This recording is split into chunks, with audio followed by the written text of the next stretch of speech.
Nabila Serlaini Marekas dalam program acara Dialog hari ini. Telah hadir di studio saat ini adalah Bang Viko sebagai bendahara PWI yang mewakili ketua ya Bang ya. Bagaimana kabarnya hari ini Bang? Alhamdulillah, insyaallah sehat. Sama Mbak siapa? Sheila. Mbak Sheila, saya sehat. Ya, alhamdulillah. Baiklah, kita hari ini akan tanya-tanya sedikit tentang PWI kepada Bang Viko. Pertanyaan pertama adalah, ada berapa organisasi wartawan di Lampung Utara? Oke, kalau bicara masalah organisasi kewartawanan, di Lampung Utara itu sama seperti organisasi yang ada di seluruh Indonesia mungkin ya. Karena apa? Karena di Lampung Utara tentu berhidup juga pada di pusat. Berapa jumlahnya? Sepengetahuan saya banyak. Contohnya saja PWI, ada di situ PWRI, ada di situ IWO, ya kalau salah ini ya, PJDI,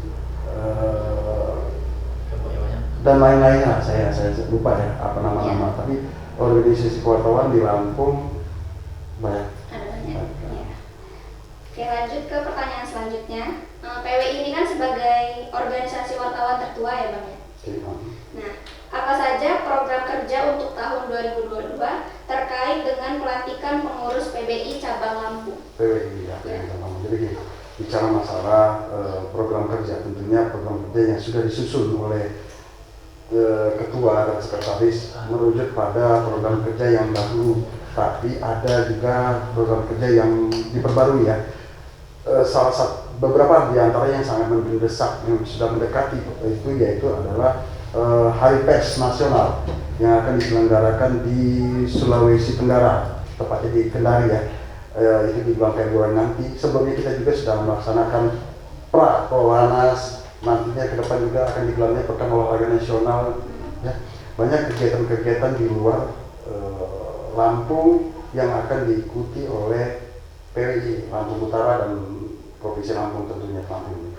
Dan ada juga program-program kerja internal PWI Lampung Utara yang telah disusun yang akan diselenggarakan. Tentunya nggak bisa kita publish di sini karena memang itu kegiatan-kegiatan internal dari PWI-nya. Tentunya semua kegiatan PWI nantinya bentuknya pendidikan sesuai dengan petunjuk dari Ketua Umum Pusat Jakarta dan Ketua Umum Provinsi Lampung.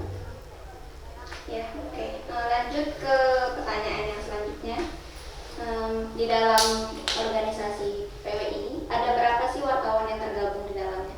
Kalau yang tergabung di situ kali PWI untuk teman-teman ya, rekan-rekan yang tergabung di PWI itu sangat selektif dalam hal perekrutan ya. Teman-teman yang pengen gabung di PWI itu sangat selektif. Artinya apa?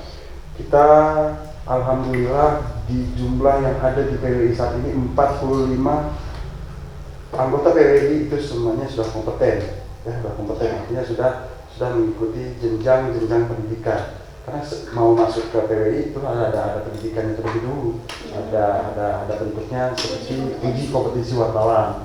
Ada sekitar 45 dan alhamdulillah itu semua sudah dinyatakan kompeten. Jadi kesimpulannya ada 45 anggota. Nah iya,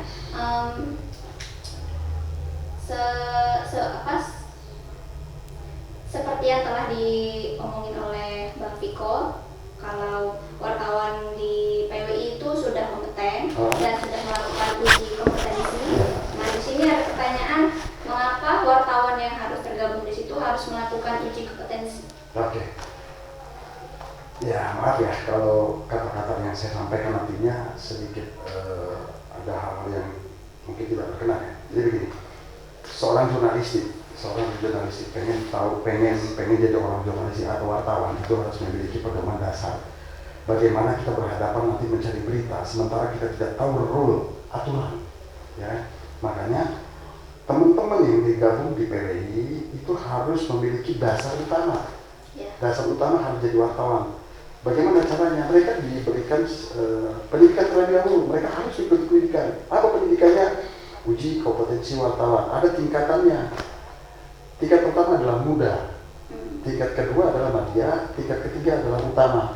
Muda untuk wartawan. Media untuk redaktur. Utama itu untuk sekelas pimpret ya, direktur. Nah, kenapa mereka teman-teman yang tergabung di PWI, pertanyaan tadi harus dulu berkompeten, harus karena apa yang saya sampaikan tadi kembali tadi adalah agar mereka mengetahui tugas pokok dan fungsi sebagai jurnalistik. Jangan hanya ngaku aja kan, tapi pemahaman tentang jurnalistik tidak paham, tidak tahu. Kita jurnalistik ini memiliki aturannya tercantum di mana? Di kode etik jurnalistik. Ya, ada beberapa poin kode etik jurnalistik yang harus mereka pahami dan mereka harus ketahui. Ada penjabaran lagi dari kode jurnalistik itu. Apa aturannya yang terbaru saat ini PPRA ya tentang ramah anak segala macam. Ada aturannya. Jadi saya misalnya wartawan, ini contohnya, kalau saya nggak mengerti bagaimana memberitakan suatu kejadian yang berhubungan dengan anak misalnya, tiba-tiba saya sekonyong-konyonginya menyebutkan nama, ya menyebutkan saya foto anak itu langsung, itu aturannya nggak boleh, rule-nya jelas, makanya itu yang harus mereka pahami dulu.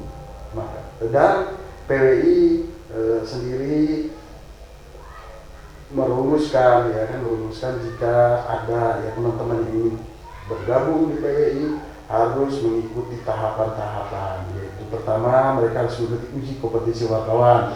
Setelah lulus UKW mereka mendaftarkan diri menjadi calon anggota, belum jadi anggota, calon anggota. Ada tahapannya lagi nanti setelah jadi calon anggota baru diusulkan menjadi anggota tetap. Gitu. Ya, jadi ada beberapa proses. Ada prosesnya yang sangat harus mereka. Saya juga jujur saja sebelum jadi bendahara ini, sebelum jadi anggota tetap juga saya ikut proses. Iya. Prosesnya apa? Saya ikutin uji kompetensi wartawan, saya ikutin jadi calon anggota, lama calon anggotanya. Artinya apa? Tentunya pengurus inti melihat dulu seberapa besarkah kompetensi saya, diri saya dalam hal mengerti tentang jurnalistik, ya kan ya. Akhirnya baru saya naik tingkat lagi menjadi anggota tetap tadi. Kurang lebih seperti itu. Ada lagi yang bertanyakan? Ya, itu sudah yang terakhir. Jadi untuk penutupan, apa sih harapan Bang Viko sebagai bendahara yang mewakili ketua untuk organisasi PWI? Satu tekad yang selalu kami junjung tinggi ya, dalam hal keorganisasi tahun ini.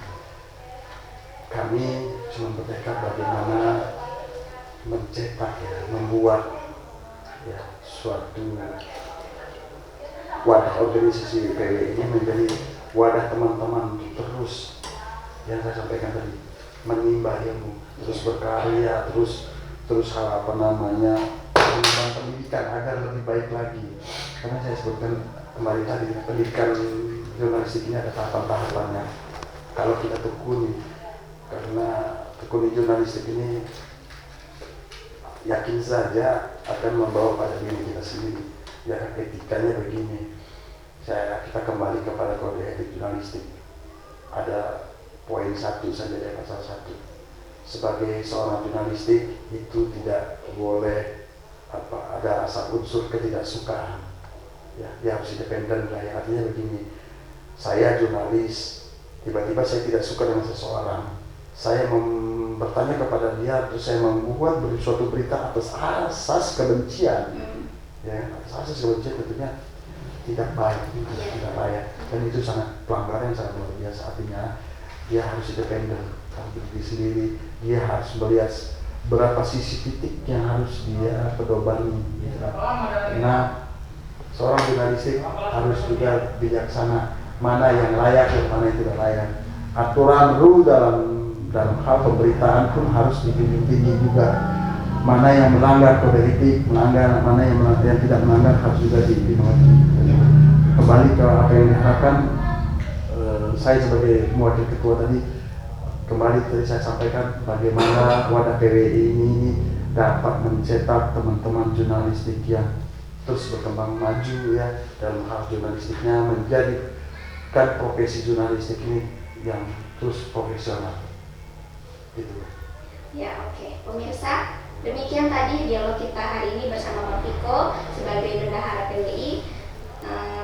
Saya Selwa Serlaini Marekas bersama seluruh kerabat kerja yang bertugas pamit undur diri. Sampai jumpa lagi dan salam Indonesia.